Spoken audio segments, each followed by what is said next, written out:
राजा पृथु ने देवर्षि श्री नारद जी से पूछा, नारद जी, आपने तुलसी के इतिहास, व्रत, महात्म्य के बारे में कहा है। अब ये बताने की कृपा करें कि क्या इस कार्तिक मास में और भी देवताओं का पूजन होता है? यह भी मुझे समझाकर कहिए। श्री नारद जी बोले, पहले समय पर्वत के निकट कर्तिपुर में एक धर्मात्मा धर्मदत्त नामक ब्राह्मण रहता था। वह भगवान विष्णु के सब व्रत करता था और 8 पहर उनकी भक्ति में तल्लीन रहता था।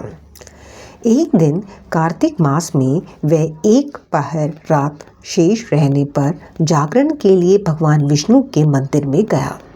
वह हर प्रकार की सामग्री लेकर पूजा करने के लिए जा रहा था कि उसके मार्ग में एक बड़ी भयंकर राक्षसी को देखा, जिसके कि बड़े बड़े दांत थे, लपाती हुई जीभ थी, बड़े बड़े लाल लाल नेत्र थे, जिसका शरीर नंगा था, मांस रहित था। उस भयंकर राक्षसी को देखकर धर्मदत्त बुरी तरह से कांपने लगा और कुछ उपाय न देखकर उसने पूजा वाली थाली और जल का लोटा उस राक्षसी पर फेंक दिया। क्योंकि उसने भगवत नाम का जप करते हुए वह सामग्री और जल का लोटा जिसमें कि तुलसी दल पड़ा हुआ था उसको मारा था, इससे उसके जन्म जन्मांतर के पाप नष्ट हो गए और उसे अपना पूर्व जन्म स्मरण हो आया। वह हाथ जोड़कर धर्मदत्त के चरणों में गिर पड़ी और उसने कहा, हे विप्र, मैं पूर्व जन्म के कर्मों के फल से इस अवस्था को प्राप्त हुई हूँ। नारद जी ने कहा, हे राजन, उसको इस प्रकार प्रणाम करते देखकर अति विस्मित होकर धर्मदत्त ने पूछा, तेरी यह अवस्था किस कर्म के फल से हुई है? तू पूर्व जन्म में कहाँ रहती थी और तेरा कैसा चरित्र था? ये सब कुछ तू मुझे बता। उस राक्षसी ने, जिसका नाम कला था, उसने कहा, हे ब्राह्मण, सौराष्ट्र में भिक्षुक नामक एक ब्राह्मण रहता था। मैं उसकी पत्नी थी। मेरा स्वभाव बड़ा ही निष्ठुर था। मैंने अपने पति का कभी भला ना चाहा, ना कभी उसे अच्छा भोजन और मिठाई ही खाने को दी। मैं प्रतिदिन उससे लड़ती झगड़ती रहती थी। मुझे इस प्रकार की लड़ाका देकर तथा नित्य प्रति की कलह से तंग आकर मेरे पति ने दूसरा विवाह करने का निश्चय किया। यह सुनकर कि मेरा पति दूसरा विवाह कर रहा है, मैंने उसके दूसरा विवाह करने से पहले ही विष खाकर आत्महत्या कर ली। मेरी मृत्यु के पश्चात यम के दूत आए और मुझे पकड़कर गदा मारते हुए यम के पास ले गए। यमराज ने मुझे देखकर चित्रगुप्त से पूछा, हे चित्रगुप्त, इसने क्या कर्म किया है? जो भी कर्म इसने किए हैं, अब इसको उनका फल भोगना होगा। चित्रगुप्त ने यमराज से कहा, इसने अपने जीवन में कोई भी अच्छा काम नहीं किया है। यह सदा अपने पति को खराब भोजन देकर आप सदा अच्छा भोजन खाती रही है, इसलिए यह अब विष्ठा खाने वाली होगी। इसको अब सूकरी का जन्म दिया जावे। चूँकि यह अकेली ही पाक के बर्तन में भोजन करती थी, इसलिए यह अपने बच्चों को खाने वाली बिल्ली हो। इसने चूँकि अपने पति पर क्रोध करके आत्मघात किया है, इसलिए यह प्रेत योनि में जाएगी। अब आप इसे अपने दूतों द्वारा मरुस्थान में भेज दीजिए।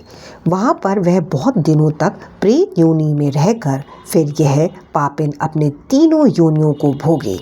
लो हे विप्र, अतः मैं 500 वर्षों से प्रेत योनि में हूँ और भूख प्यास के कारण नित्य दुखी रहती थी कि एक दिन भूख से तंग आकर मैं एक वैश्य के शरीर में प्रविष्ट हो गई और उसके शरीर द्वारा मैं कृष्णा और वेणी के संगम पर इस देश में आ पहुँची। मैं उस वैश्य के शरीर में रहती थी कि एक दिन भगवान शंकर व विष्णु भगवान ने मुझको बलात् उसके शरीर से बाहर निकाल दिया। फिर मुझे आप दिखाई दिए। आपके लोटे में से तुलसी जल का एक छींटा मेरे ऊपर पड़ा, जिससे कि मेरे सब पाप नष्ट हो गए। हे द्युतम, अब आप मुझे ये बतलाइए कि आगे होने वाली तीनों योनियों और इस प्रेत देह से मेरी मुक्ति किस तरह होगी। धर्मदत्त कला की बात सुनकर और उसके पिछले कर्मों और उसकी वर्तमान अवस्था को देखकर बड़ा दुखी हुआ और उसका दुख देखकर उसका चित्त पिघल गया। फिर उसने दुखित भाव से कहा, 25वां अध्याय।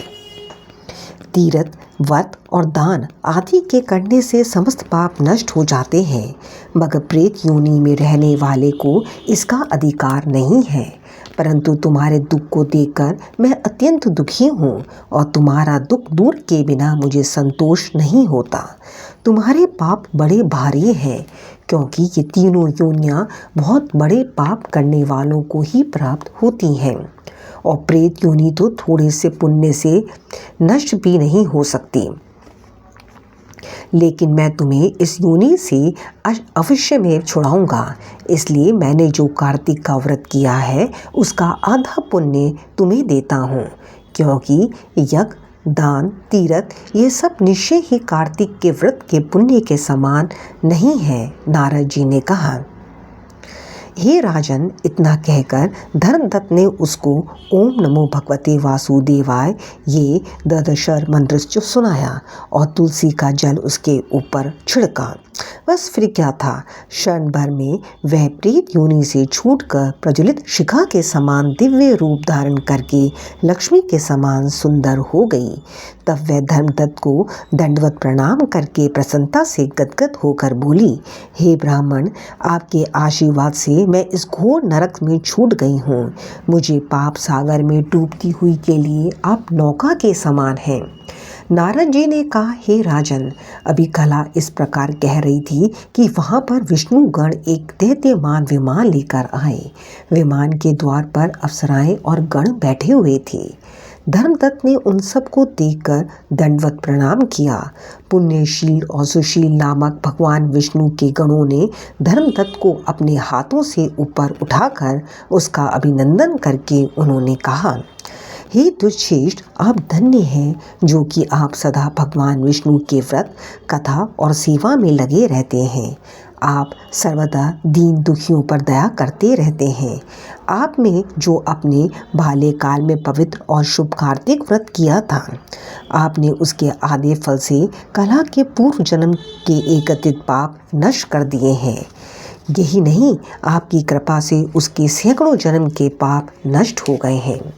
आपके जागरण आदि के करने के पुण्य प्रभाव से आकाश मंडल से यह विमान आया है।